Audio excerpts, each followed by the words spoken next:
Good morning. तब आप लोग को क्वेश्चन आंसर सेशन कैसा लग रहा है, थोड़ा मैसेज भी करेंगे।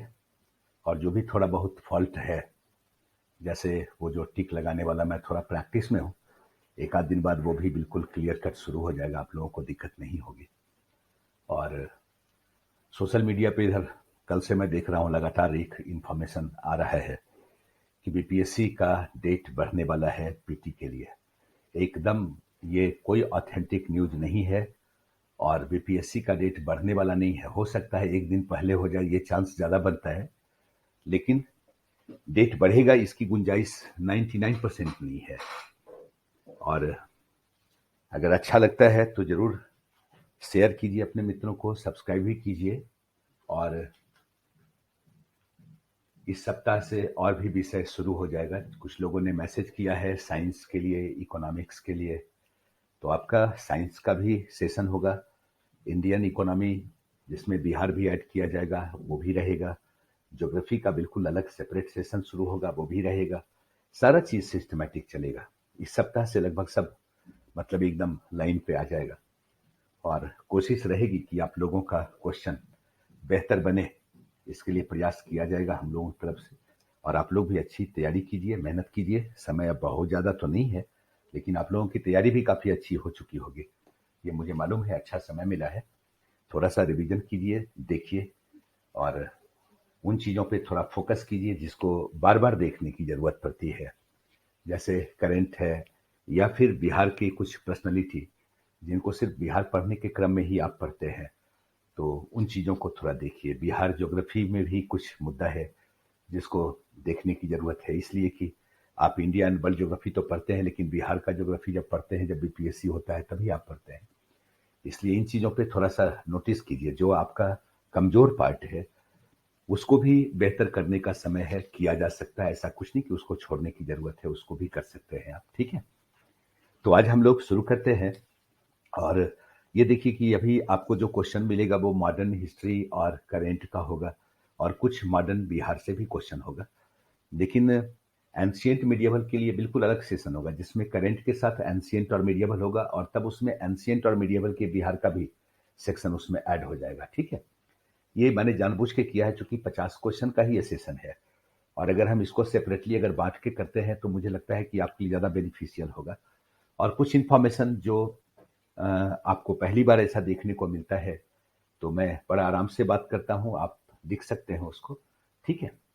तो चलिए आज हम लोग देखते हैं कैसा क्वेश्चन है ना।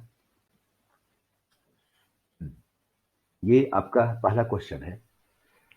फादर मॉन्सरेट एवं एक्वाविवा किस मुगल सम्राट के दरबार में आया था? विकल्प आपके सामने है, अकबर, जहांगीर, शाहजहां, औरंगजेब, ठीक है। आपने पढ़ा होगा, मुझे लगता है कि आपने पढ़ा होगा, जब अकबर के काल को आप पढ़ते हैं तो अकबर के इबादत खाने को पढ़ते हैं। चूंकि अकबर मतलब अकबर की जो शैक्षणिक स्थिति थी बहुत बेहतर नहीं थी, वो इस्लाम को बेहतर तरीके से जानना चाहता था। तो 1575 में उसने इबादत खाने की स्थापना की थी। और शुरुआती दौर में तो उसने उसमें मूल रूप से जो इस्लामिक विद्वान होते थे वही आए थे, चूंकि उसका उद्देश्य था इस्लाम को जानना। तो लेकिन बाद में उसने विभिन्न धर्मावलंबियों को आमंत्रित किया था। हिंदू धर्मावलंबी को भी आमंत्रित किया, आपने पढ़ा होगा, देवी और पुरुषोत्तम, ये हिंदू मतलब धर्म के जानकार थे, उनको भी बुलाया था। उसने आमंत्रित किया था हरि विजय सूरी और जिनचंद्र सूरी को, ये जैन विद्वान हुआ करते थे। उसने आमंत्रित किया था एक पारसी विद्वान को जिनका नाम था दस्तूर मेहर जीराना, ठीक है। और उसने ईसाई धर्मावलंबी को भी आमंत्रित किया था, जिसमें कौन थे? फादर मॉन्सरेट एवं एक्वाविवा। फादर मॉन्सरेट एक्वाविवा के साथ ही आया था अकबर के दरबार में, याद रहेगा। तो आपका जो आंसर होगा वो क्या होगा? ए, अकबर, ठीक है। चलिए क्वेश्चन नंबर 2 देखते हैं। नंबर 2, मुगल सम्राट जहांगीर के दरबार में प्रथम ब्रिटिश एलची किसे नियुक्त किया गया है? किया गया था, ठीक है। Hawkins, Thomas Roe, John Surman, John Mildenhall. अब यहाँ पे थोड़ा सा ध्यान देने की जरूरत है। एक दो क्वेश्चन और भी यहां से कभी कभी बन सकता है, क्योंकि ये क्वेश्चन है मुगल सम्राट में आने वाला ब्रिटिश, जो मुगल सम्राट के दरबार में एलची के रूप में रिक्रूट हुआ। तो याद रखिएगा कि जहांगीर से पहली बार जेम्स के दूत के रूप में मिला था कौन? हॉकिंग्स मिला था, और हॉकिंग्स को ही जहांगीर ने अस्थायी व्यापार की इजाजत दी थी। कहाँ? सूरत में। आपने पढ़ा होगा 1608 में। जस्ट उसके बाद आता कौन है? टॉमस रो आता है 1615 में, और टॉमस रो को मुगल दरबार में एज ए एलची रिक्रूट किया जाता है, यानी ब्रिटिश जो व्यापारिक कंपनी थी उसके रिप्रेजेंटेटिव के रूप में वो रिक्रूट होगा, और मुगल सम्राट से क्या करेगा? व्यापारिक अधिकार का डिमांड करेगा। ठीक है, इसीलिए टॉमस रो को रिक्रूट किया गया था। तो आपका आंसर क्या होगा? बी। ठीक है, इसमें और भी एक नाम है जॉन मिल्डन हॉल। जनरली ये कहा जाता है कि फर्स्ट ब्रिटिश व्यापारी जो भारत आया, ये 15 और 99 में भारत आया था। कौन? John Mildenhall. हो सकता है कभी ऐसा क्वेश्चन बने कि कौन ब्रिटिश व्यापारी पहली बार भारत आया, तब आपका आंसर हो जाएगा क्या? John Mildenhall. लेकिन अगर एलची के रूप में देखते हैं तो कौन होगा? टॉमस रो होगा। चलिए, आपका आंसर हुआ बी। नेक्स्ट देखते हैं क्वेश्चन नंबर 3। 1858 का भारत शासन अधिनियम जिस समय पारित हुआ, ब्रिटिश प्रधानमंत्री कौन था? Lord Stanley, Lord Palmerston, Lord derby और डिजरायली। ये आपके सामने विकल्प है। मुझे लगता है आपके दिमाग में अब तक आंसर आ चुका होगा। एक चीज ध्यान रखेंगे, 1858 का अधिनियम जिस वक्त ब्रिटिश संसद में पेश किया गया, उस वक्त लॉर्ड पामस्टन की सरकार थी। ठीक है, लेकिन जब ये बिल अधिनियम के रूप में पारित हुआ महारानी विक्टोरिया के सिग्नेचर के साथ, उस वक्त ब्रिटेन का प्रधानमंत्री हुआ करता था कौन? Lord derby. क्वेश्चन पूछ रहा है भारत शासन अधिनियम जिस समय पारित हुआ उस वक्त ब्रिटिश प्रधानमंत्री कौन? तो आपका आंसर होगा सी, लॉर्ड डर्बी। नेक्स्ट देखते हैं क्वेश्चन नंबर 4। इस एक्ट के तहत गवर्नर जनरल के परिषद में एक विधि सदस्य को शामिल किया गया। बहुत ही पॉपुलर क्वेश्चन है, कई बार पूछा गया है क्वेश्चन, विभिन्न एग्जामिनेशन में पूछा गया। ये आपका विकल्प है 1813, 1833 का एक्ट, 1853 का एक्ट, 1858 का भारत शासन अधिनियम। ठीक है, एक चीज यहां पे एक क्वेश्चन और भी बन सकता है। क्वेश्चन ये भी बन सकता है कौन सा ऐसा एक्ट था जिसके तहत कार्यकारी बैठक और विधायी बैठक को अलग किया गया, दोनों में भेद किया गया। यह भी क्वेश्चन बन सकता है। तो ध्यान रखिएगा, 1833 के एक्ट के तहत गवर्नर जनरल की काउंसिल में मेंबर की संख्या को बढ़ाकर 4 किया गया। ये चौथा मेंबर कौन होगा? लॉ मेंबर होगा, विधि सदस्य होगा। और फर्स्ट विधि सदस्य रिक्रूट कौन हुआ? Lord Macaulay. लेकिन यह ध्यान रखना है कि लॉर्ड मैकाले गवर्नर जनरल की कार्यकारी बैठक में शामिल नहीं होगा, बल्कि जो विधि सदस्य है वो गवर्नर जनरल की विधायी बैठक में शामिल होगा। जब कानून निर्माण की बात होगी तो विधि सदस्य के परामर्श से ही गवर्नर जनरल क्या कर सकता है? कानून का निर्माण कर सकता है।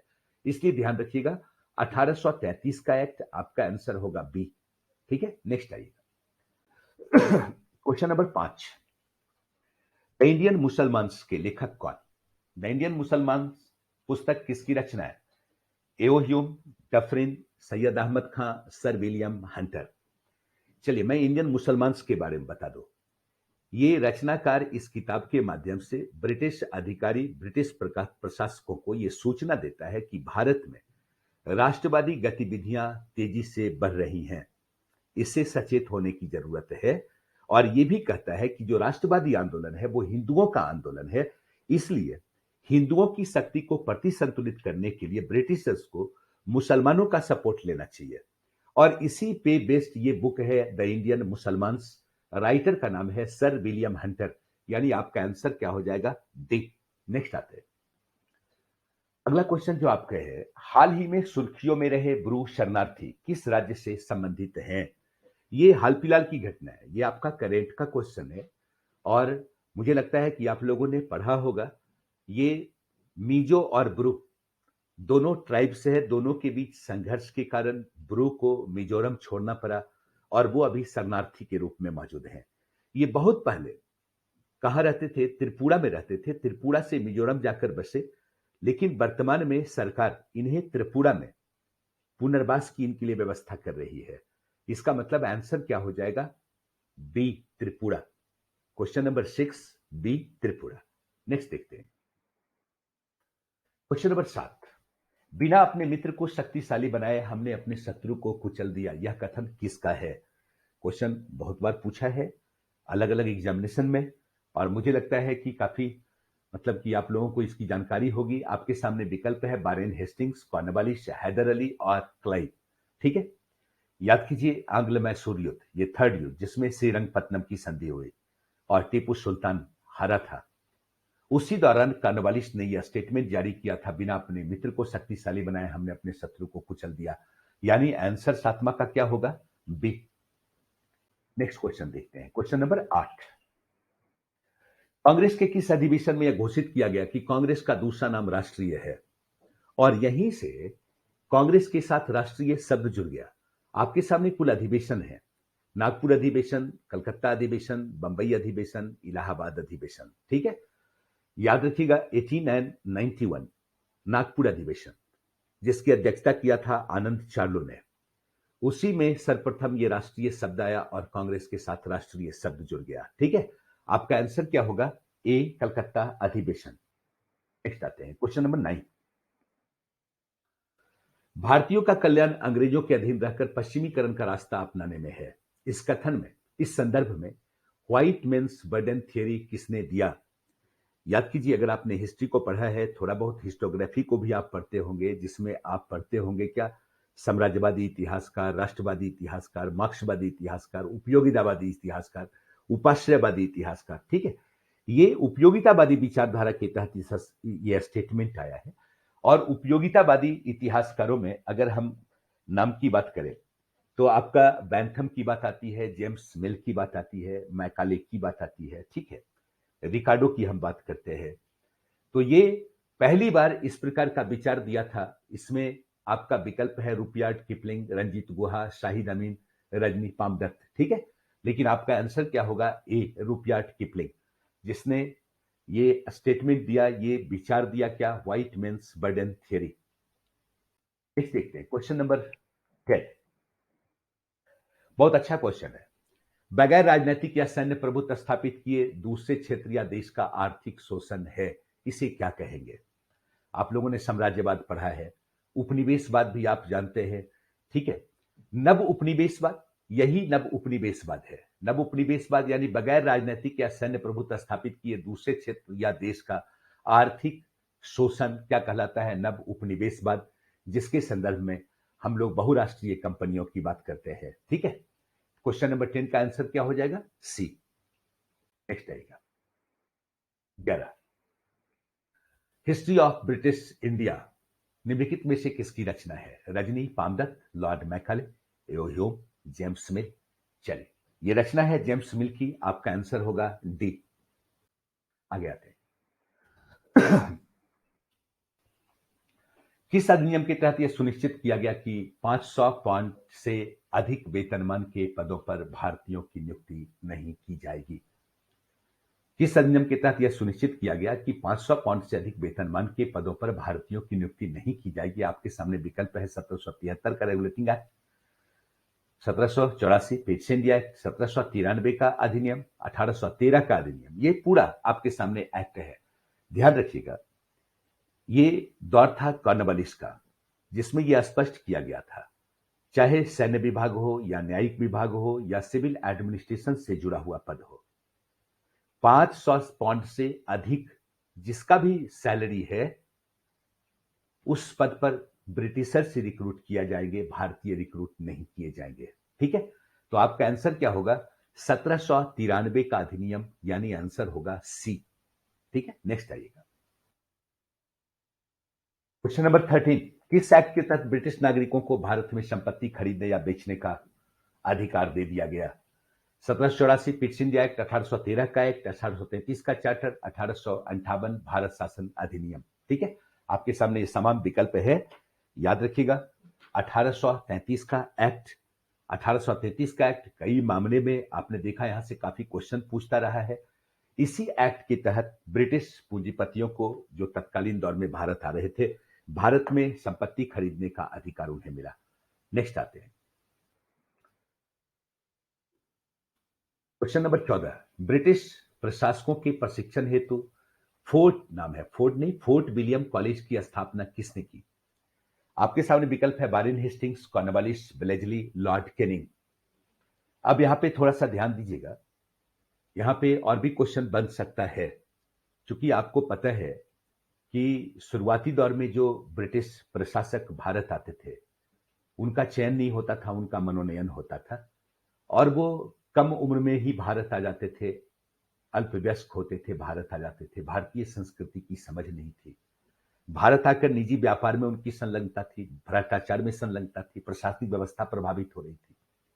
यही वजह था कि वेलेस्ली ने उनके लिए ट्रेनिंग की व्यवस्था दी, और उसने 1800 ईस्वी में कलकत्ता में फोर्ट विलियम कॉलेज की स्थापना की। ठीक है, लेकिन ब्रिटिशर्स ने इसे खारिज कर दिया।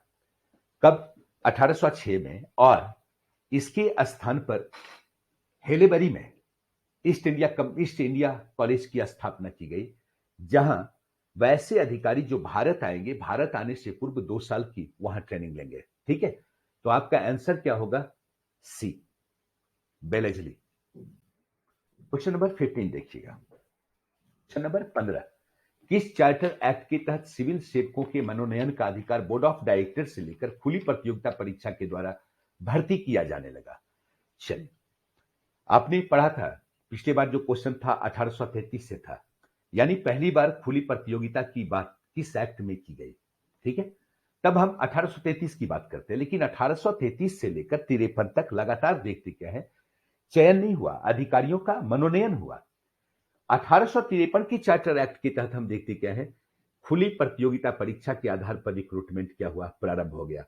तो आपका आंसर क्या होगा? सी, 1853 का चार्टर एक्ट। नेक्स्ट क्वेश्चन देखते हैं, नंबर 16। 16 क्वेश्चन आपका है, इंग्लैंड डेट्स टू इंडिया किसकी रचना है? MG Rana day, Dadabhai Naoroji, RP Dutt, William Digby.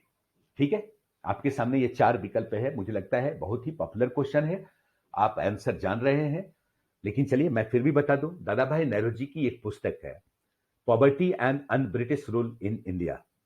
एक बार आईएएस में क्वेश्चन पूछा था, अन ब्रिटिश शब्द का इस्तेमाल किसने किया? ठीक है, दादा भाई नौरोजी ने, और उन्हीं की ये रचना इंग्लैंड डेट्स टू इंडिया। किसकी रचना? दादा भाई नौरोजी की रचना। यानी इन रचनाओं के माध्यम से दादा भाई नौरोजी ने यह बताने की कोशिश की कैसे ब्रिटिशर्स भारतीय संसाधन का दोहन ब्रिटेन के लिए कर रहे हैं, कैसे भारत गरीब बन रहा है और ब्रिटेन दिन प्रतिदिन क्या हो रहा है, सबसे बड़े उत्पादक देश के रूप में स्थापित हो रहा है। नेक्स्ट, यानी यहां आंसर आपका हो जाएगा बी, दादा भाई नौरोजी। नेक्स्ट क्वेश्चन देखते हैं, क्वेश्चन नंबर 17। चलिए, ये बड़ा ही कॉमन क्वेश्चन है और आप लोगों को पता होगा, राजा राम मोहन राय को राजा की उपाधि किसने दी? विलियम बेंटिक, अहमद शाह, अकबर द्वितीय, केशव चंद्र सेन। आपको पता होगा मुगल शासक अकबर द्वितीय हुआ करता था, जिसके पेंशन के पुनर्बहाल के लिए राजा राम मोहन राय इंग्लैंड गए थे, और आपने सुना होगा ब्रिस्टल में ही उनकी मृत्यु हो गई।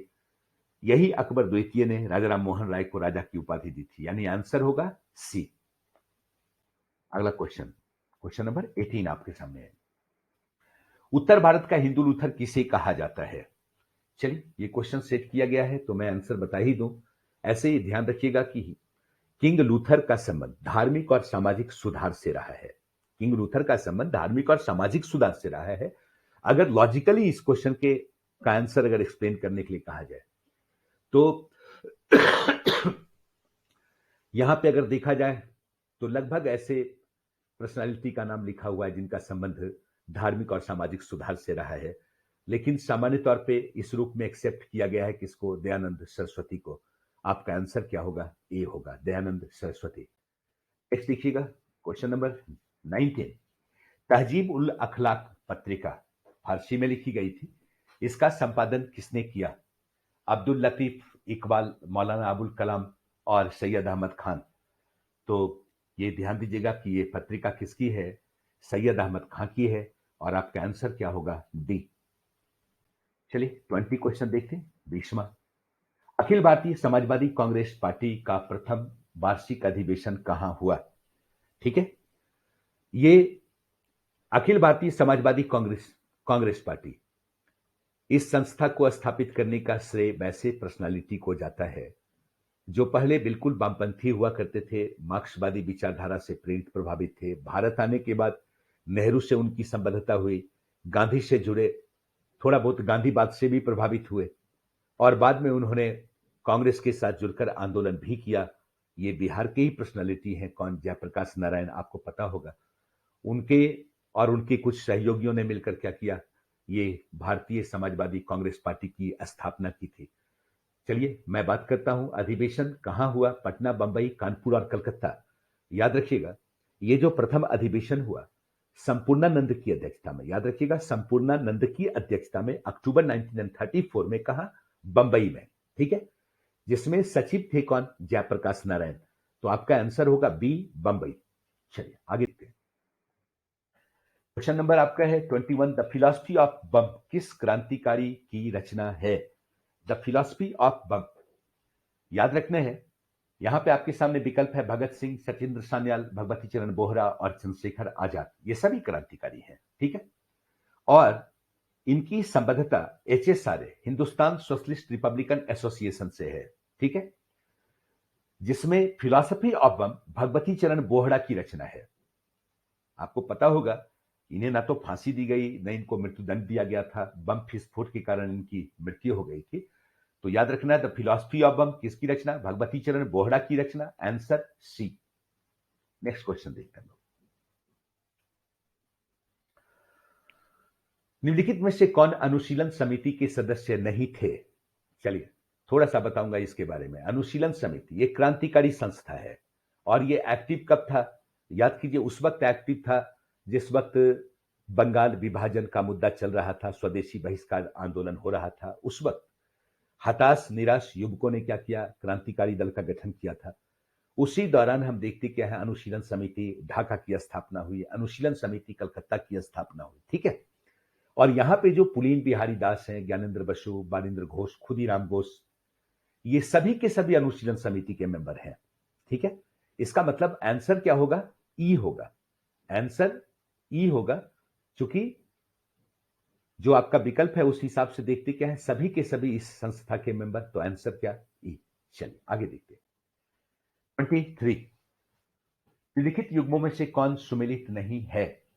विकल्प को थोड़ा ठीक से देखिएगा। वंदे मातरम भीखाजी का मां, सही है। गदर लाला हरदयाल सोहन सिंह भाकना, सही है। संध्या ब्रह्म बांधव उपाध्याय, सही है। ये सब क्रांतिकारी पत्रिका है। ठीक है, और युगांतर, युगांतर का संबंध बारिंद्र घोष और भूपेंद्र दत्त से है। युगांतर जो रचना है वो बारिंद्र घोष और भूपेंद्र दत्त की रचना है। ठीक है, जिनकी संबद्धता अनुशीलन समिति से थी। ठीक है, तो ये अरविंद घोष की रचना नहीं है। आंसर हो जाएगा डी। चलिए आगे देखते हैं क्वेश्चन। बिहार बिहारियों के लिए विचार सर्वप्रथम किस अखबार में प्रसारित किया गया? बिहार बिहारियों के लिए, बाद में आप देखते हैं बिहार का विभाजन भी हुआ है ना, तो ये बंगाल से अलग हुआ, तो आप आगे पढ़ते भी हैं। तो बिहार बिहारियों के लिए यह विचार किसने दिया है? मुंगेर से प्रकाशित एक पत्र था, आप देखेंगे लिखा हुआ है मुर्ग ए सुलेमान, बिहार बंधु, काशी, द बिहार टाइम्स। ठीक है, तो मुंगेर से प्रकाशित एक पत्रिका थी, पत्र था कौन? मुर्ग ए सुलेमान। इसी में पहली बार यह विचार आया था बिहार बिहारियों के लिए। ठीक है, आगे केशव भट्ट का एक हिंदी पत्र हुआ करता था बिहार बंधु, जिसने इस विचार को आगे बढ़ाया। आपका आंसर क्या होगा? ए मुर्ग ए सुलेमान। ठीक है, नेक्स्ट आते हैं 25। 25 क्वेश्चन को देखिए। 1938 में बड़हिया टाल में बर्खास्त भूमि आंदोलन का नेतृत्व किसने किया, जिसमें जमींदारी उन्मूलन की मांग का जोरदार तरीके से उठाया गया था? ठीक है, बड़हिया टाल बर्खास्त भूमि आंदोलन, कई बार क्वेश्चन पूछा है, आप खूब अच्छी तरह जानते हैं। और यहां पे जो पर्सनालिटी है उनसे भी सेपरेटली क्वेश्चन पूछा गया है। तो ये ध्यान रखिएगा कि राहुल संस्कृत्यायन भी इससे जुड़े हुए हैं, कार्यानंद शर्मा भी जुड़े हुए हैं, यदुनंदन शर्मा भी जुड़े हुए हैं। ठीक है, तो इस मुद्दे पे यदुनंदन शर्मा का जो आंदोलन हो रहा था वो गया में हो रहा था, राहुल संस्कृत्यायन का आंदोलन हो रहा था अंबाड़ी में हो रहा था, कार्यानंद शर्मा का संबंध किससे है? बरहिया टाल आंदोलन से है। आपका आंसर क्या होगा? बी, कार्यानंद शर्मा। आगे आइएगा, क्वेश्चन नंबर 26, सिंहासन खाली करो की जनता आती है, कविता किसकी है? यह 1975 के दौर की है, जिस वक्त जयप्रकाश नारायण के नेतृत्व में संपूर्ण क्रांति आंदोलन चल रहा था। उसी दौरान रामधारी सिंह दिनकर ने ये कविता, इस कविता का सृजन किया था, सिंहासन खाली करो की जनता आती है। आपके सामने विकल्प रामधारी सिंह दिनकर भी है, राम वृक्ष बेनीपुरी, राजकमल चौधरी, गोपाल सिंह नेपाली। आंसर होगा ए, रामधारी सिंह दिनकर। 27 नंबर को देखते हैं। राजव्यवस्था की पुनर्रचना पुस्तक के रचयिता कौन? कहा जाता है कि इसी पुस्तक के आधार पर जवाहरलाल नेहरू ने मेहता कमेटी का गठन किया था। ठीक है, तो आपके सामने विकल्प है जयप्रकाश नारायण, राजकुमार शुक्ल, राजेंद्र प्रसाद, जेबी कृपलानी। चलिए, आपके दिमाग में आंसर तो आ चुका होगा। इसके राइटर है जयप्रकाश नारायण। चलिए आगे देखते हैं। Question number 28। चंपारण सत्याग्रह की सहयोगी, जिसका विमोचन चंपारण सत्याग्रह के शताब्दी वर्ष के अवसर पर 10 अप्रैल 2017 को मुख्यमंत्री श्री नीतीश कुमार ने किया, ये किसकी रचना है? ये काफी पॉपुलर, मतलब कि आप कह सकते हैं कि इवेंट है, चंपारण सत्याग्रह का शताब्दी समारोह।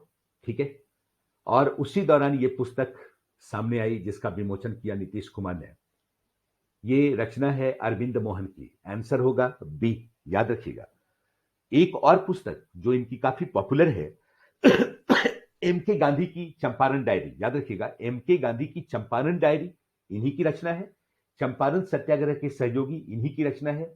राइटर का नाम अरविंद मोहन। ठीक है, अगला देखिएगा। 29। बिहार से भारतीय संविधान सभा के सदस्य कौन नहीं थे?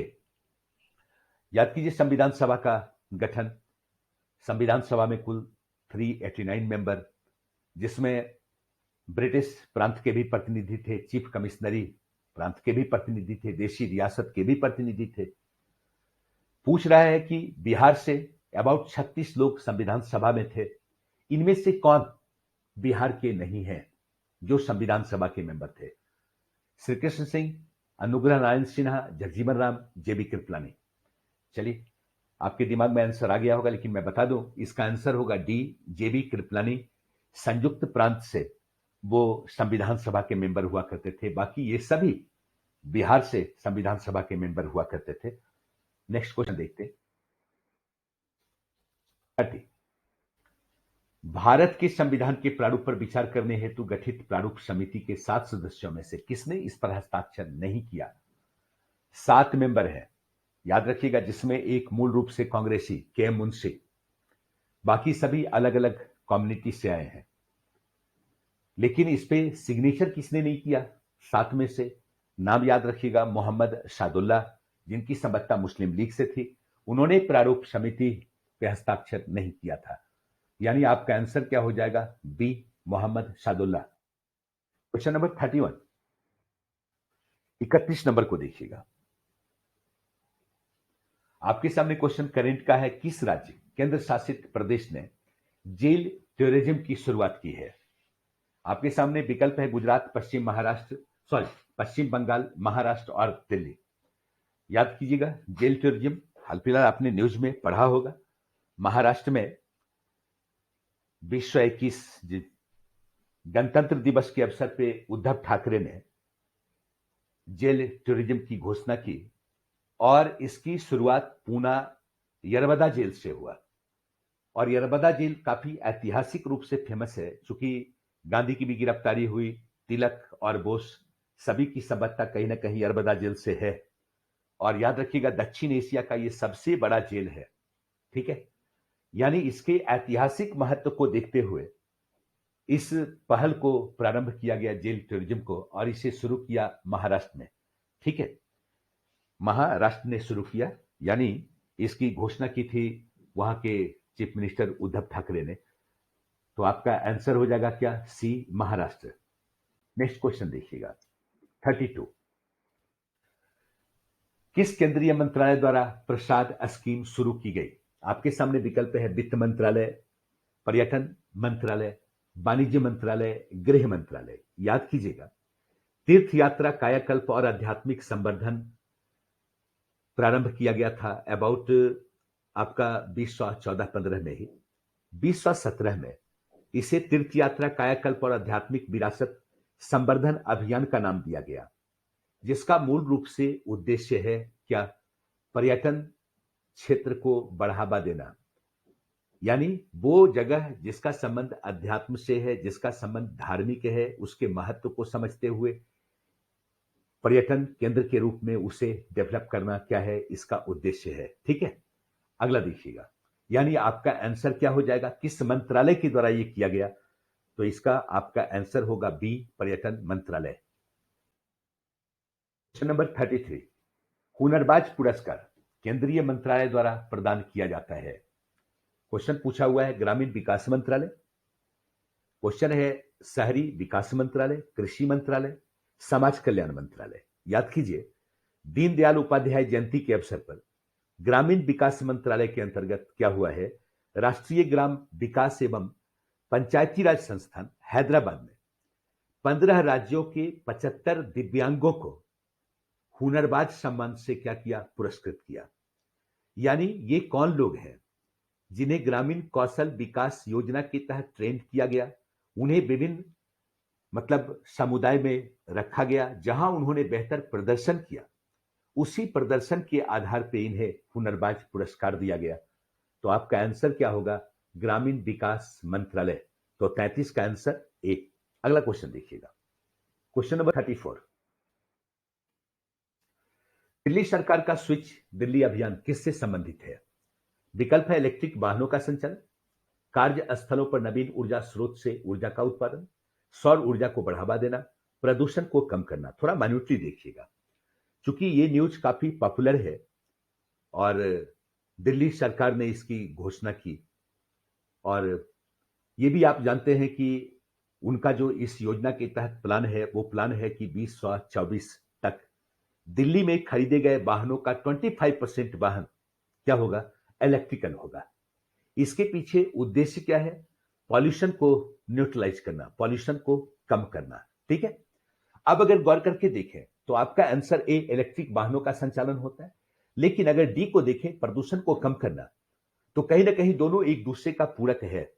तो आपका आंसर क्या हो जाएगा, आंसर हो जाएगा ई, यानी ए इलेक्ट्रिक वाहनों का संचालन और डी प्रदूषण को कम करना। मतलब आंसर क्या होगा, ई। स्पष्ट है। क्वेश्चन नंबर 35 देखिएगा, यह है किस राज्य ने मेडिसिन फ्रॉम स्काई अभियान की शुरुआत की।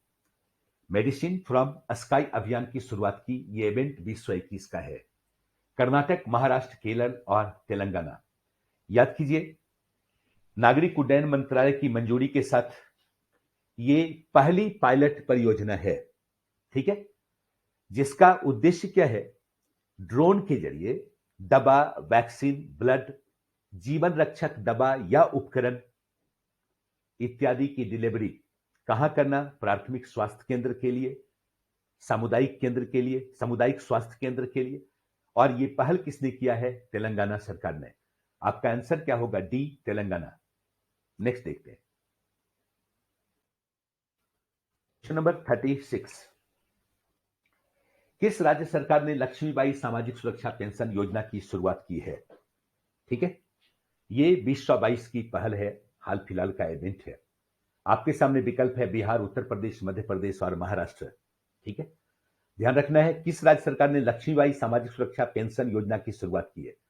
ये पेंशन योजना किसके लिए है, विधवाओं के लिए है, जो गरीबी रेखा से नीचे के स्तर पर जीवन यापन कर रही हैं। ठीक है, जिनकी उम्र 18 साल से नीचे नहीं है, 18 साल से ऊपर है, और जिनका वार्षिक इनकम 60,000 से कम है, उन्हें यह सुविधा मुहैया करवाया जाएगा। कितना, 300 रुपया प्रति मंथ। और यह घोषणा किसके द्वारा किया गया, बिहार सरकार के द्वारा किया गया, ध्यान रखिएगा। और बिहार सरकार सामाजिक सुरक्षा विभाग जो है इस कार्य का संचालन करेगी। आपका आंसर क्या होगा, ए, बिहार।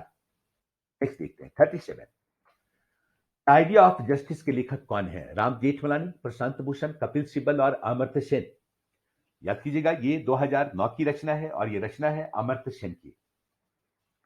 अमर्त्य सेन इकोनॉमिस्ट थे, फिलोसफर थे, मालूम होगा आपको। क्वेश्चन नंबर 38 को देखिए, बहुत ही अच्छा क्वेश्चन है, आपका बिहार से रिलेटेड है। मधुबनी पेंटिंग से संबंधित किस कलाकार को पद्मश्री से सम्मानित किया गया है। मधुबनी पेंटिंग का संबंध बिहार से, मधुबनी पेंटिंग का संबंध आपका क्षेत्र विशेष को आप जान रहे हैं। आज पर्यावरण रक्षा के लिए मधुबनी पेंटिंग का इस्तेमाल हो रहा है, रोजगार संवर्धन के लिए इसका इस्तेमाल हो रहा है, हुनर के डेवलपमेंट के लिए इसका डेवलपमेंट हो रहा है, पर्यटन केंद्र के रूप में विकसित करने की भी योजना इसके तहत है। आज देश विदेश में काफी पॉपुलर हो गया है मधुबनी पेंटिंग। और ये जो नाम दिया हुआ है, ये पूरा का पूरा नाम उन महिलाओं का है जो मधुबनी पेंटिंग में काफी दक्ष रही हैं और जिनका काफी देश विदेश में शोहरत जिन्हें हासिल हुआ है। तो ये याद रखिएगा कि जगदम्बा देवी, सीता देवी, गंगा देवी और महासुंदरी देवी, ये सभी को पद्मश्री से सम्मानित किया गया है। इसमें से सभी को पद्मश्री से सम्मानित किया गया है, ध्यान रखिएगा, क्योंकि 1975 में जगदम्बा देवी को ही पद्मश्री मिला था और सीता देवी को 1981 में पद्मश्री की से सम्मानित किया गया था। गंगा देवी 1984 और महासुंदरी देवी 2011। ठीक है, यानी सभी को दिया गया। आपका आंसर क्या होगा? ई होगा। लेकिन ध्यान रखेंगे, हाल फिलहाल एक न्यूज में है, वर्तमान में, चूंकि ये महिला बेस्ड आर्ट है, महिलाओं की ही मोनोपोली इसमें है, यद्यपि कुछ पुरुष कलाकार भी सामने आ गए हैं, जैसे अविनाश कर्ण की बात कर सकते हैं, भारती दयाल की बात कर सकते हैं। ये पुरुष कलाकार हैं जो मतलब मधुबनी पेंटिंग से रिलेटेड है। लेकिन वर्तमान में एक दलित महिला कलाकार जो काफी पॉपुलर है, जिनका नाम है मालविका राज, उन्होंने मधुबनी पेंटिंग के दिशा में थोड़ा नयापन भी लाया है, क्योंकि इसके अंतर्गत वो बुद्ध से संबंधित लोक कला का चित्रण उन्होंने किया है, जो बिल्कुल मधुबनी पेंटिंग के परंपरागत व्यवस्था से थोड़ा सा अलग हटकर है, इसलिए उनकी भी पॉपुलैरिटी काफी अधिक है। लेकिन चलिए, यहाँ पे जो क्वेश्चन है, ध्यान रखिएगा कि इसमें से जो चारों देवियां हैं, ये सभी को पद्मश्री से सम्मानित किया गया है। ठीक है, तो आपका आंसर ई होगा, ध्यान रहेगा। नेक्स्ट क्वेश्चन देखते हैं, 39, स्टैच्यू ऑफ इक्वालिटी की स्थापना कहां पर की गई? चलिए, काफी पॉपुलर आपका ये क्वेश्चन है और आप लोगों ने पढ़ा होगा। हाल ही में प्रधानमंत्री ने स्टैच्यू ऑफ इक्वालिटी राष्ट्र को समर्पित किया है, आपको पता होगा। किसकी स्मृति में? एक भक्ति संत हैं रामानुजाचार्य, जिनकी संबद्धता विशिष्टाद्वैत से है, जिनकी संबद्धता क्या है? समाज सुधार से रहा है, समानता के ये बहुत बड़े प्रचारक रहे थे। ठीक है, इन्हीं की स्मृति में विश्व की सबसे ऊंची धातु की प्रतिमा स्थापित की गई। ये मूर्ति अबाउट 216 फीट, और याद रखिएगा, ये पंच धातु से निर्मित, पंच लोहा से निर्मित ये क्या है? स्टैच्यू। और इसमें जिस धातु का इस्तेमाल, किस धातु का इस्तेमाल होना है देख लीजिएगा, सोना, चांदी, पीतल, जस्ता और लोहा। ठीक है, बिल्कुल यहां पे एक चीज ध्यान रखना है, प्रधानमंत्री ने राष्ट्र को समर्पित किया है। दूसरी बात, इसकी संबद्धता रामानुजाचार्य से है। रामानुजाचार्य भक्ति संतों में से एक है, जिनकी संबद्धता विशिष्टाद्वैतवाद से है और समानता के पक्षधर रहे हैं। ठीक है, जनरली क्वेश्चन उनसे पूछता है कभी कभी, और ये तो काफी पॉपुलर न्यूज है ही। अगला देखिएगा, जो आपका क्वेश्चन है वो है, हाल ही में पुराना धाम समाचार पत्रों की सुर्खियों में था, यह कहां पर स्थित है? बिहार, गुजरात, असम और कर्नाटक।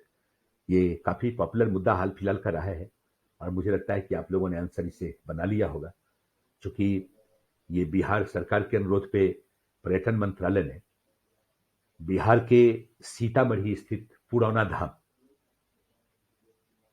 को स्वदेश दर्शन योजना के अंतर्गत क्या किया है? रामायण परिपथ में शामिल किया है। ठीक है, सामान्य स्तर पे इस रूप में समझिए कि सीतामढ़ी से संबंधित है पुरौना धाम, और पुरौना धाम का संबंध जो है वो किससे है? सीता की जन्मस्थली से है। ऐसा माना जाता है कि सीता माता का जन्म यहीं हुआ है, और यहीं पे राम जानकी मंदिर भी है, और यहीं पे एक सीता कुंड तालाब भी है। ठीक है, तो ध्यान रखना है कि इसे स्वदेश दर्शन योजना के अंतर्गत शामिल किया गया है, और प्रसाद योजना के तहत क्या होगा? इसका डेवलपमेंट होगा पर्यटन केंद्र के रूप में। ठीक है, आपका आंसर क्या होगा? ए, बिहार। अगर साइट पूछता है तो ध्यान रखना है सीतामढ़ी। आगे देखिएगा, क्वेश्चन नंबर 41, हाल ही में साल 1932 का तारापुर गोलीकांड समाचार पत्रों की सुर्खियों में रहा। यह निम्नलिखित में से कहां की घटना है? चलिए, ये इवेंट 1932 का है, महाराष्ट्र, बिहार, आंध्र प्रदेश, पश्चिम बंगाल। चलिए, बहुत ही पॉपुलर क्वेश्चन है, ध्यान रखिएगा। ये 1930-32 का जो दौर है, ये लगातार भारत में आंदोलन चल रहा था, और इस दौरान ब्रिटिश दमन की प्रक्रिया भी लगातार चल रही थी। कहा जाता है कि ब्रिटिश दमन के अगेंस्ट मुंगेर के कांग्रेसी नेता हुआ करते थे जिनका नाम था शार्दुल सिंह कमिश्र।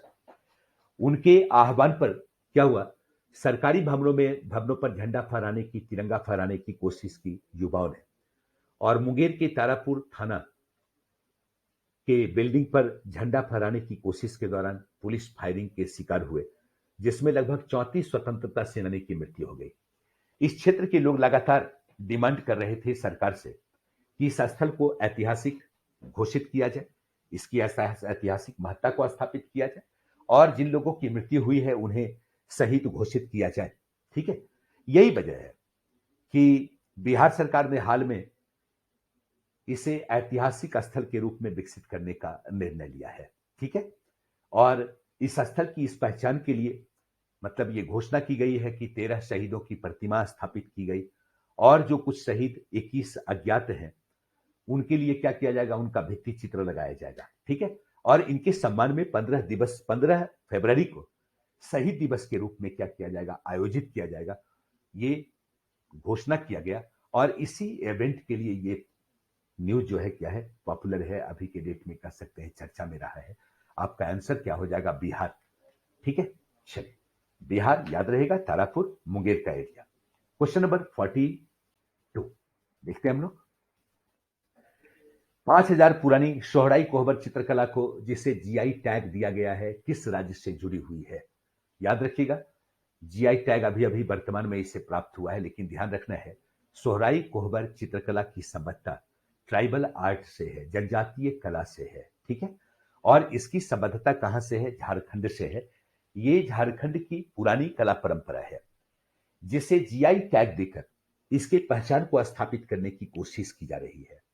और इसकी संबद्धता अगर देखें किस चीज से है, तो इसकी संबद्धता क्या है, वॉल पेंटिंग से है, दीवार पे किए जाने वाले पेंटिंग से है, या कोहबर घर के पेंटिंग से है। ठीक है, यानी इस त्योहार के अवसर पर झारखंड के जो आदिवासी है वो क्या करते हैं, अपने घर की दीवारों पे या विवाह के अवसर पे कोहबर घर में इस प्रकार की पेंटिंग करते हैं। ध्यान रहेगा। चलिए, यानी आपका आंसर क्या होगा, सी, झारखंड। क्वेश्चन नंबर 43, किस देश ने महात्मा गांधी की विरासत का जश्न मनाते हुए 5 रुपए का स्मारक सिक्के का अनावरण किया है? चलिए, बहुत कॉमन क्वेश्चन है, आपको मालूम होगा, यूके है, यूनाइटेड किंगडम। आंसर ए, 43 का आंसर ए होगा। आगे आइएगा। हाल ही में किस राज्य सरकार ने 100 साल पुराने चिंतामणि पथनाटकम पर रोक लगा दी है? चिंतामणि पथनाटकम पर रोक लगा दी है, ये कौन सी सरकार है? आंसर आपके सामने है, आंध्र प्रदेश, केरला, कर्नाटक और उड़ीसा।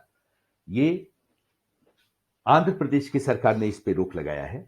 और याद रखिएगा कि ये जो चिंतामणि पद नाटकम जो है ये 1920 में ही प्रारंभ हुआ था। कहा जाता है कलाकुट्टी नारायण राव ने इसकी शुरुआत की थी। ठीक है, लेकिन हाल फिलहाल ये चर्चा हुई कि नाटक के पात्रों को जो नाटक में शामिल होते थे, नाटक के दौरान तेलुगु भाषा में कुछ आपत्तिजनक शब्द के इस्तेमाल की बात उठी, और यही वजह था कि इस नाटक पे वर्तमान में रोक लगा दी गई है। किस सरकार के द्वारा? आंध्र प्रदेश सरकार के द्वारा। आपका आंसर क्या होगा, ए। नेक्स्ट देखते हैं। अगला जो आपका क्वेश्चन है वो क्वेश्चन आपका है, सरस्वती नदी को पुनर्जीवित करने की योजना पर कौन से 2 राज्य एमओयू पर हस्ताक्षर करेंगे? उत्तराखंड और हिमाचल प्रदेश, उत्तर प्रदेश, उत्तराखंड, हरियाणा और हिमाचल प्रदेश, उत्तर प्रदेश और हरियाणा। आपके सामने ये पूरा विकल्प है। आप ध्यान रखिएगा कि इसका जो उद्देश्य है वो उद्देश्य क्या है, नदी में सालों भर पानी के प्रवाह को सुनिश्चित करना, दूसरा नदी को पुनर्जीवित करना, और भूमिगत जल स्तर को क्या करना, बढ़ावा देना। यही इसका मूल उद्देश्य है। और 2 स्टेट जिन्होंने हस्ताक्षर किया उसका नाम है हरियाणा और हिमाचल प्रदेश। आपका आंसर क्या होगा, सी, हरियाणा और हिमाचल प्रदेश। नेक्स्ट देखते हैं 46। 26 जनवरी 1922 को आयोजित गणतंत्र दिवस परेड में भाग लेने वाले राज्यों की झांकियों में सर्वश्रेष्ठ झांकी किस राज्य की चुनी गई है? सर्वश्रेष्ठ झांकी किस राज्य की चुनी गई है? उत्तर प्रदेश, महाराष्ट्र, गुजरात और बिहार। यह हाल फिलहाल का इवेंट है, और आपको ध्यान होगा कि उत्तर प्रदेश की ओर से जो झांकी प्रस्तुत की गई थी वो काशी विश्वनाथ धाम की झलक थी।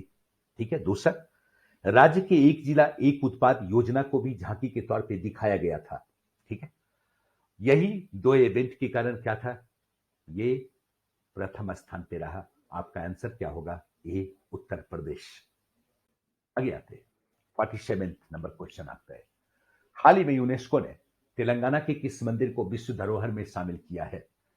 किस मंदिर को वर्ल्ड हेरिटेज में शामिल किया है? याद रखिएगा, आपके सामने विकल्प है बालाजी मंदिर, रामापा मंदिर, गंगा मंदिर और भद्राचलम मंदिर। ठीक है, याद कीजिए, या आप इसको सिर्फ एक मुद्दे को ध्यान में रखिएगा, ठीक है, कि ये मंदिर काकतीय वंश का सबसे उत्कृष्ट मंदिर है और ये मंदिर शिव मंदिर के रूप में है, यानी शैव मंदिर का एक क्या है, एग्जाम्पल है। दूसरा चीज याद रखिएगा, क्या ये वारंगल क्षेत्र में स्थित इकलौता मंदिर है जिसका नाम इसके शिल्पकार के नाम पर रखा गया है, यानी जो इसका निर्माण किया उसके निर्माता के नाम पर, शिल्पकार के नाम पर इसका नाम रखा गया, क्या, रामाप्पा मंदिर।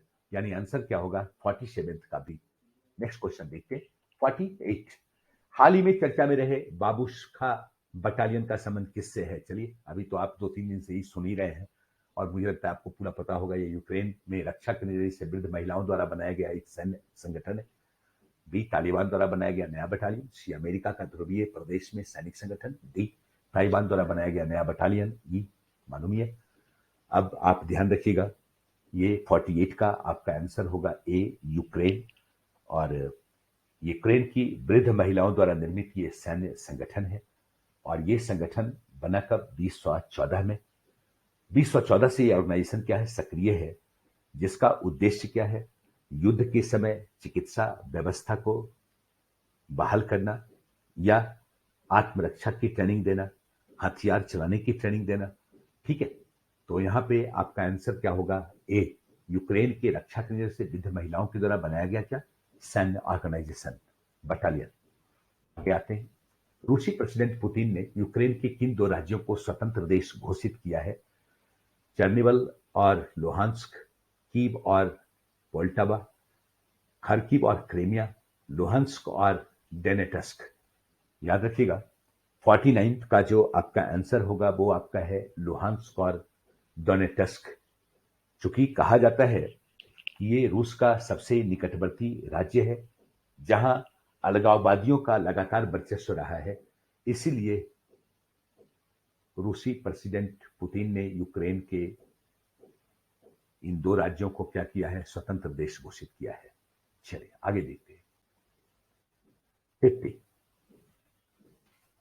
50वां, तुर्की के राष्ट्रपति एर्दोगन ने अपने देश का नाम बदलकर क्या रख दिया? पहले तो टर्की था, टर्की नाम का एक पक्षी भी है ना, इसीलिए वह नाम जो राष्ट्र की संस्कृति, सभ्यता और मूल्य को स्थापित करे, इसी रूप में इसका नाम रखा गया है, तुर्किस, तुर्किम, तुर्कीय और तुर्किन। याद रखिएगा, आपका आंसर होगा सी, तुर्कीय। ठीक है, ये आपका कुल 50 क्वेश्चन है। नेक्स्ट सेशन जब होगा तो फिर एंशिएंट मिडिएवल के साथ बिहार और करंट रहेगा, ज्योग्राफी के साथ बिहार और करंट रहेगा, इकोनॉमी के साथ भी बिहार और करंट रहेगा, साइंस का भी सेपरेट रहेगा। और इस सप्ताह से 99% चांस है कि 5 तो क्वेश्चन आंसर सेशन जरूर रहेगा। ठीक है, चलिए बहुत बहुत धन्यवाद।